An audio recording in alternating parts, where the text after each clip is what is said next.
Naku mga ka-vibes, hindi na po natin patatagalin pa dahil isang malapit na kaibigan since day one.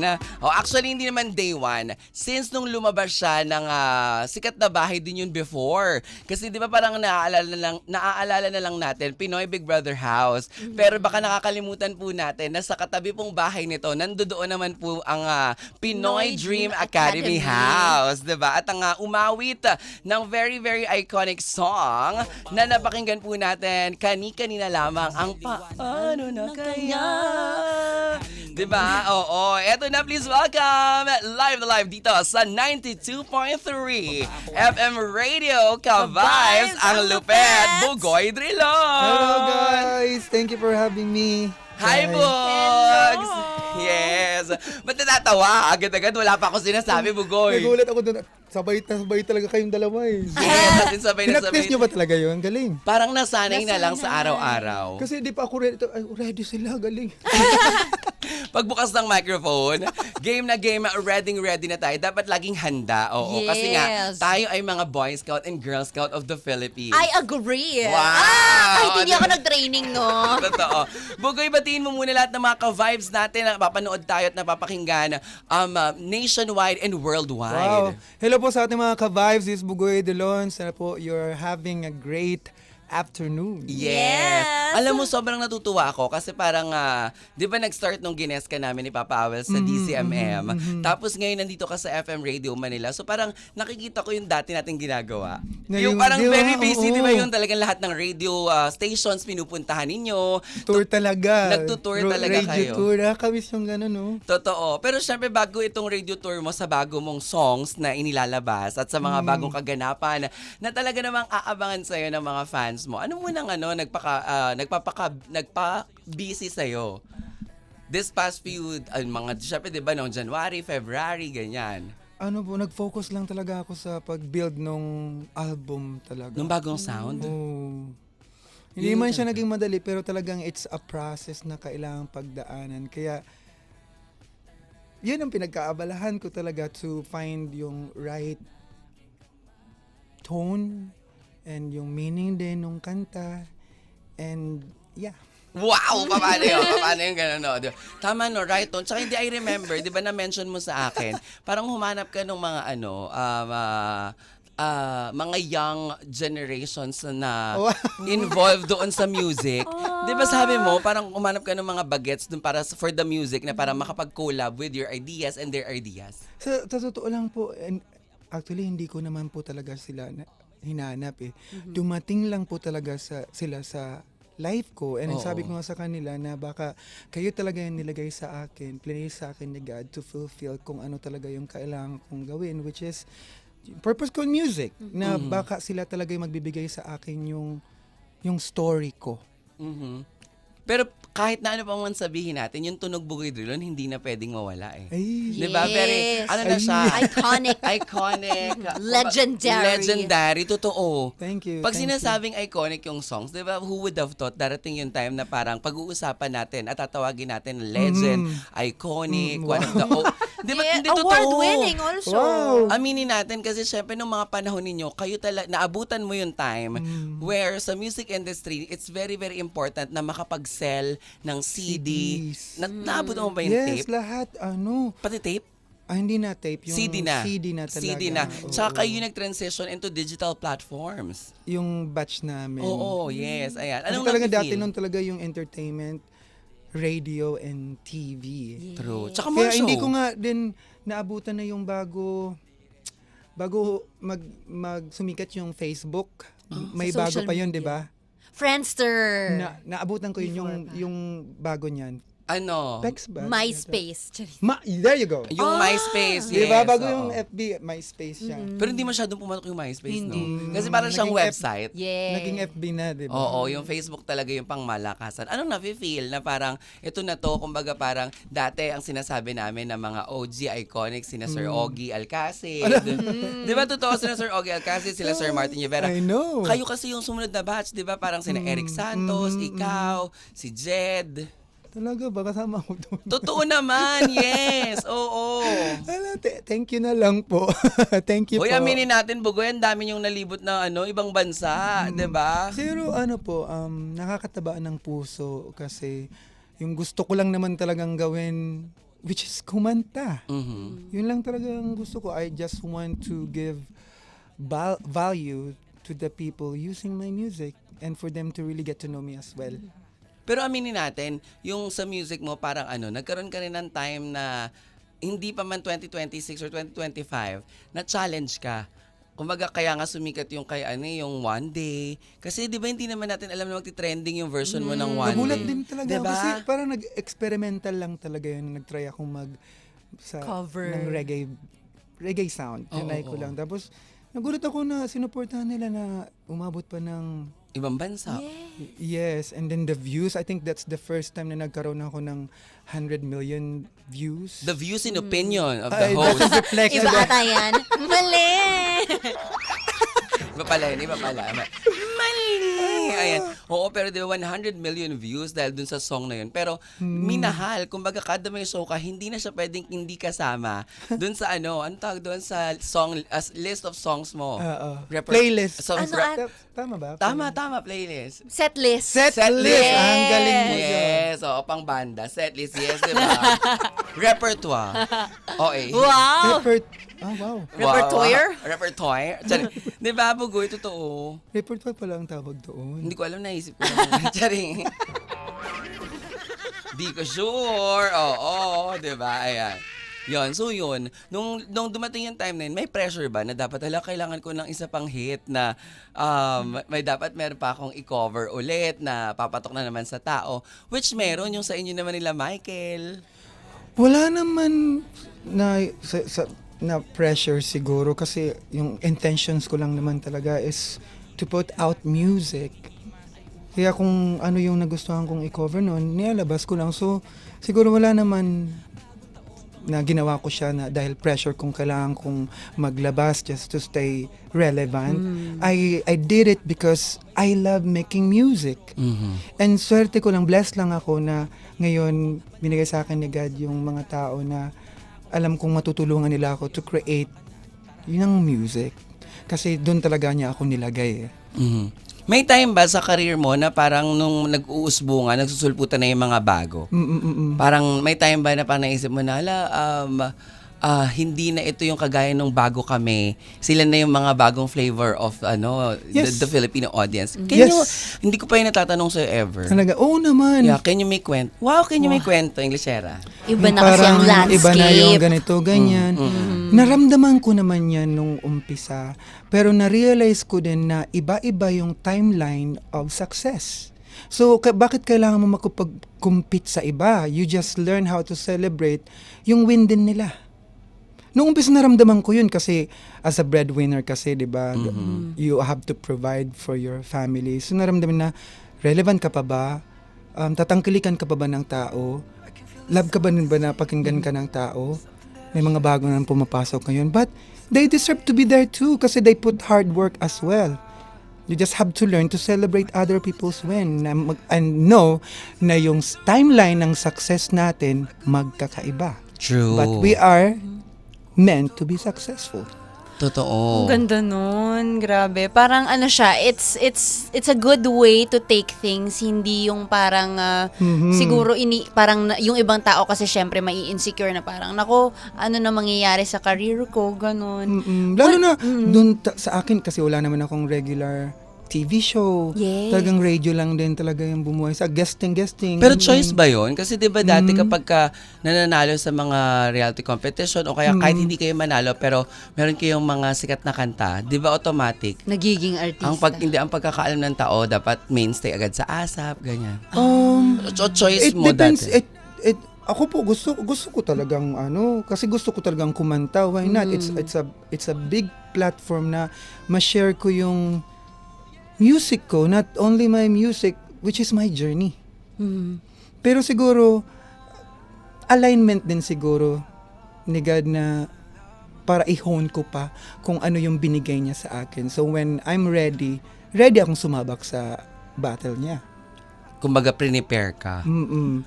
Sa mga nangyari sa'yo dati, hindi mo siya inisip as parang, ay, negative. Rejection. Pero the good thing din naman, hindi naman ako pinabayaan na time to time, nagkakaroon pa rin ako ng mga Tsaka one of guestings. Star Records favorites, di ba? Totoo, lalo na nung time ni Miss Annabel Regalado. Di ba, Bugoy? Tapos hanggang nung time ni Sir Roxy Liquigan, naging from nabutan Star niya pa. Music, Star Records to Star Music. Kumbaga parang kayo yung suki na kayong original baby ni na Abby Aliedo, Darwin Chang, na binibenta kung saan-saan sa mga provinces. Diba? Kaya nga, nung diba nag-show tayo, tapos ikaw yung nag-host. Oo, Remember mo yun? yes, totoo. Tapos ang ingay natin sa band. Yes. Way back. Oo, true. Lahat nililibot namin talaga. Lahat ng mga malls. Oo. Nag-international na ba tayo, Bugoy? Hindi Singapore? pa yata. Or si Marcela Pomo yung mga kasama ko? hindi pa yata. Giselle Pomo. Jovit. Si Jovit pa pala. Sumalangit nawa si Jovit. Diyos ko, nakakasama pa namin yan si Jovit noon. Yes. Kami dati yung tatlo magkasama. Yan, Jovit. Kasi bago ang Budakel sila, dalawa yung...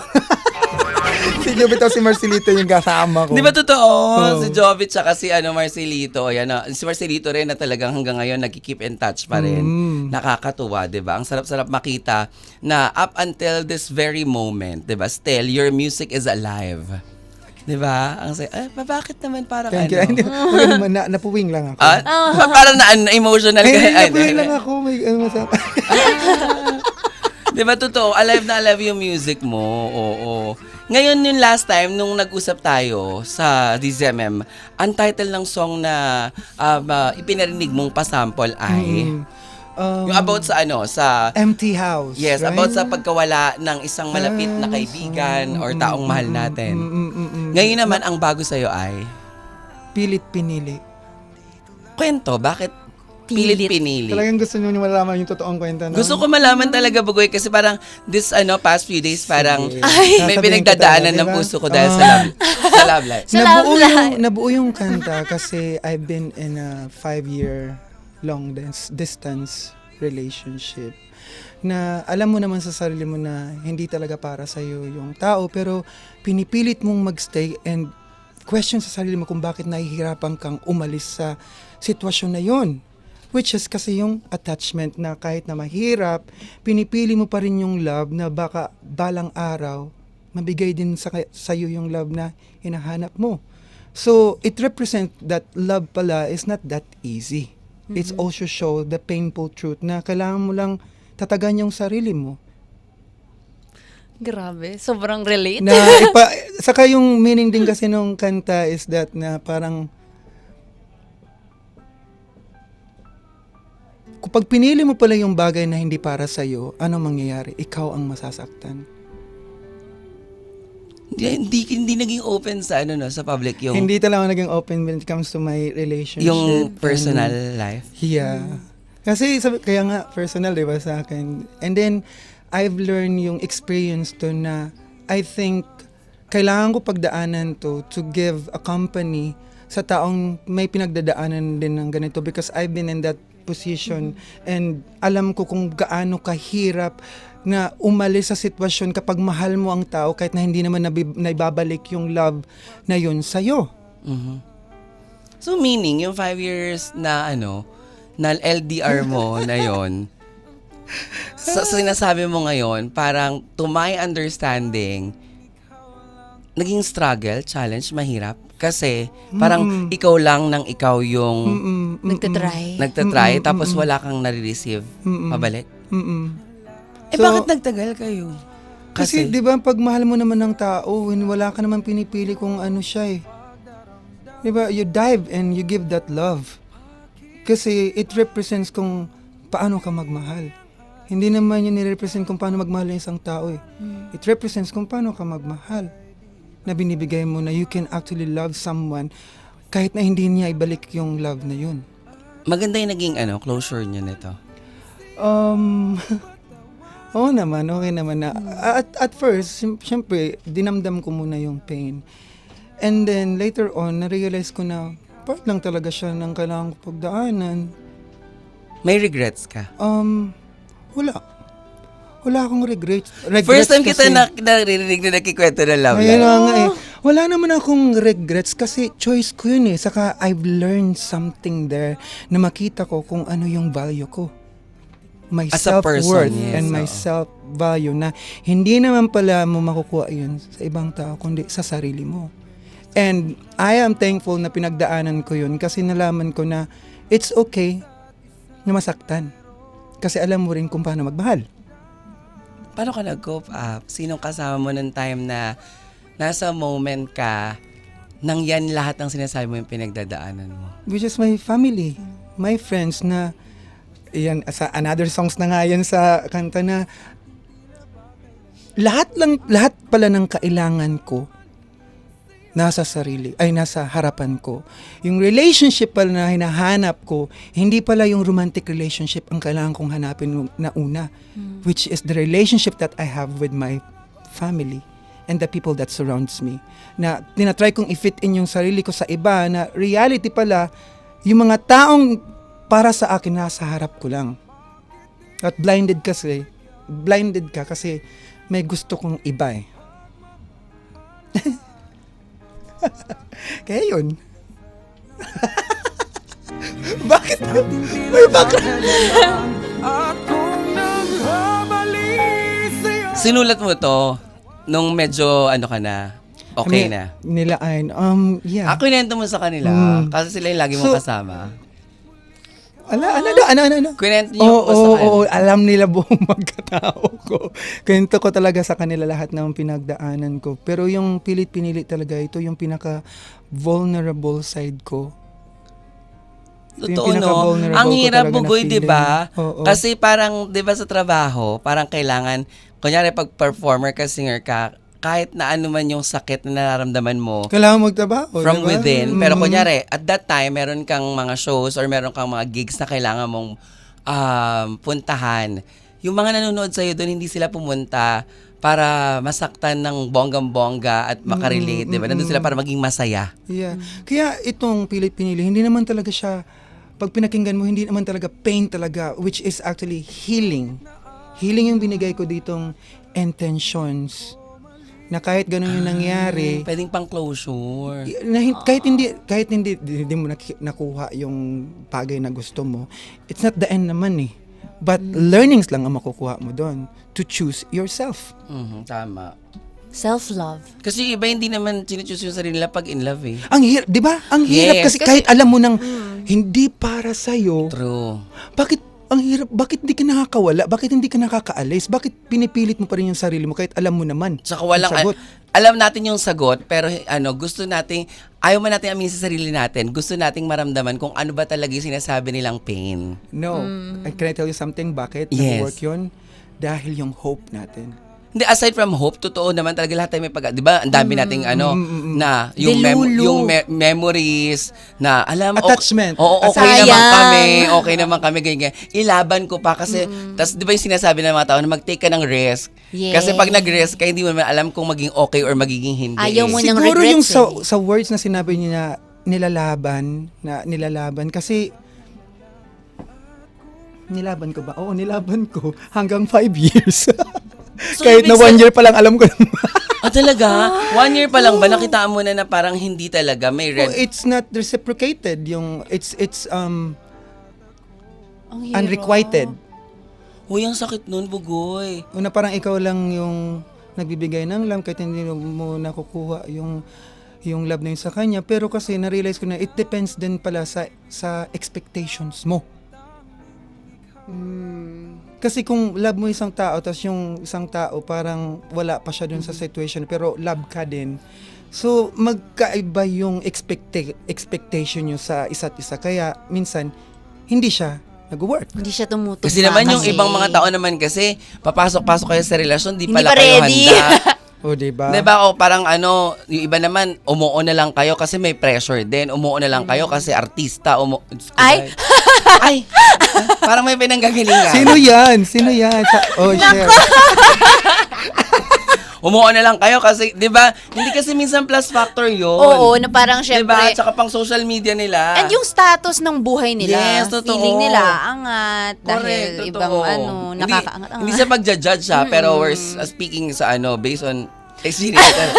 Based on all the history that we see. Parang may share ka, sis. Wala naman. Charing lang, sis. Oo, di ba? Naku, ano natin siya. Pasagutin natin si Bugoy. Yung sa red. Yung red Oh, na wow, may card. ganun. Yung red na card Wala, sa... kinakabahan sige. ako. Wala yan. Huwag kang kakabahan, Bugoy. Ikaw pa ba? Ang mga katanungang hindi madalas na pag-uusapan dito ang lapagan sa Asal. Ang sa amin lang Asal.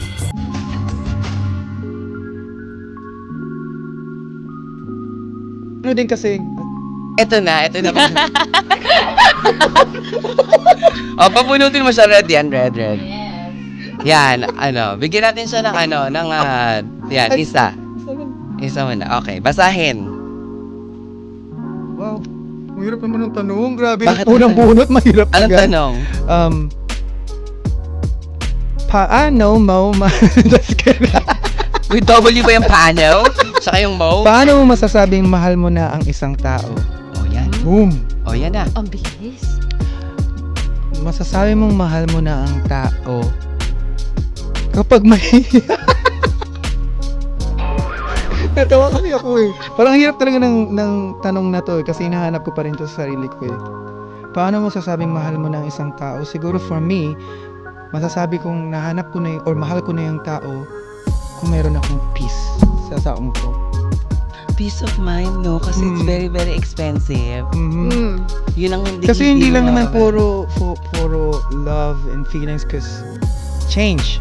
Feelings change, di ba? But kung meron kang peace na peaceful kang kasama yung taong to, it's a luxury to have. So for me, yun yung sa akin, mahal ko na yung tao siguro kapag I have peace Tama. of mind. Tama.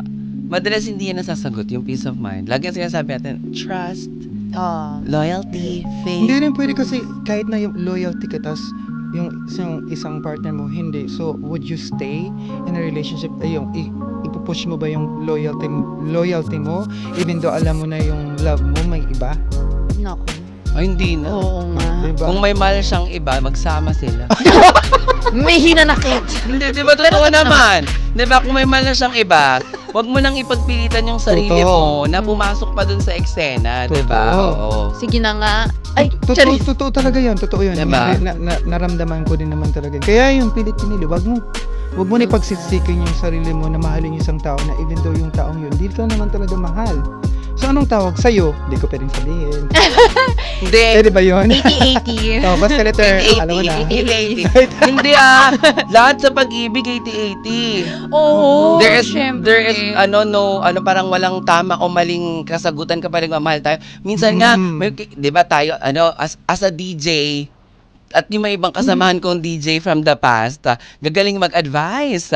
Oo, hindi ko lang papangalanan. Pero hindi rin naman nila Kaibigan mo din ma-apply. 'yon, kaibigan mo din 'yon. Ay. Oo, yan. Ang galing mag-advise on air. Pero natatandaan ko talaga, Yung sa personal parang natatandaan ko talaga, may naging pinagdaanan sa tunay na buhay. Sa bahay ko tumatakbo, umiiyak. Sabi ko, Lati, ikaw tong nag-a-advise na Totoo parang yung ang ganun talak-talak talaga. mo on air, tapos ngayon iniiyakan mo ko sa harap, hindi mo alam yung gagawin. Pero sa ere, siya yung pinapakinggan natin, di ba? Hindi, alam ko yung ganun na parang ang galing mo mag-advise pero bakit Sa sarili. mo Hindi mo ma-apply. hindi mo ma-advise kasi ang dami tayong senses eh. Yes. 'Di ba? Ang dami tayong feelings, emotions na minsan kahit alam natin yung sagot, hindi natin malabanan because of that feelings and emotions that we have inside us. Inside us, happy. 'Di ba? Tama, di ba? Inside out ata yun. Sakto. Hindi, yun na nga sa amin, as in sa Cavite. Ay. Sa Mambog. Iba pala. O Bugoy, sa lahat ng mga nakikinig sa atin ngayon at nag-enjoy sa balitaktakan natin about love. And thank you for sharing for the first time. I heard you being so generous na i-open yung kung ano. Hindi ko kailangan malaman kung sino. Hindi ko gustong alamin kung ano pa yung mga iba pang mga pinagdaanan mo. Pero the fact that you opened up, sa love life, hindi ko alam yan. Kasi nakikita ko lagi, every time magkasama tayo, you're okay. Diba? You're always the same na Bugoy Drilon na laway. Yung Bugoy Drilon na nakilala ko mula noon. Diba? Ang sobrang saya nilang kasama yan, si Bugoy, si Lizelle. Yan, oo. Sila Papi Charles pa kasama natin. I know. Diba? Ayan. So, ikaw mismo ang mag-intro ng song mo na to para kausapin mo yung mga, baka maaaring pinagdaanan din nila, yung pinagdaanan mo. Oh, sa lahat po, mga ka-vibes natin dyan naman pinagdadaanan na nahihirapang piliin yung sarili nila dahil sa pagmamahal nila sa isang tao. Kahit naman na yung pagmamahal na yun na hindi naman nasusuklian.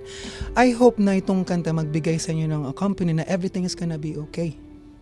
Na pagdadaanan mo talaga yan para doon mo makita kung ano yung worth and value mo and respect sa sarili mo. That no love ang makakapantay sa peace of mind. Totoo, no love because ka-vibes ang dapat. Oo. Tama. Kasi yung... Di ba dapat gano'n naman talaga eh. Bago mo malalove ang isang tao, kailangan vibes muna Vibes, kayo. oo, kaya mahalaga talagang friends muna kayo, di ba? So para kasing yung love na yon is meant to share. Kailangan maging ano muna Na kayo. walang pressure. Di ba? With a foundation. There you go. Anong number? Foundation. NC42. Ay! NC42 sa MAC. Oo, yun. 128 sa Maybelline. Sa Kiko Milano naman. Wow! Tinatawagan po. Oo, yan, diba? Yan. So, ito ay para po sa inyo, ang bagong awitin ni Bugoy Drum. Pero hindi kita papayagan na hindi mo kami sample ng one day muna. Oh, wow, talaga. Oo, ayan. Sige, game. 1, 2, 3, go! Sometimes I lay under the moon. I thank God I'm breathing. Then I pray, don't take me soon. 'Cause I am here for a reason. One day. Yon! Eto na mga ka-vibes sa oras na 4:01. Pakinggan natin ang bagong awitin ni Bugoy Drilon. Dito lang sa 92.3 FM Radio Manila ka-vibes. Vibes ang lupet!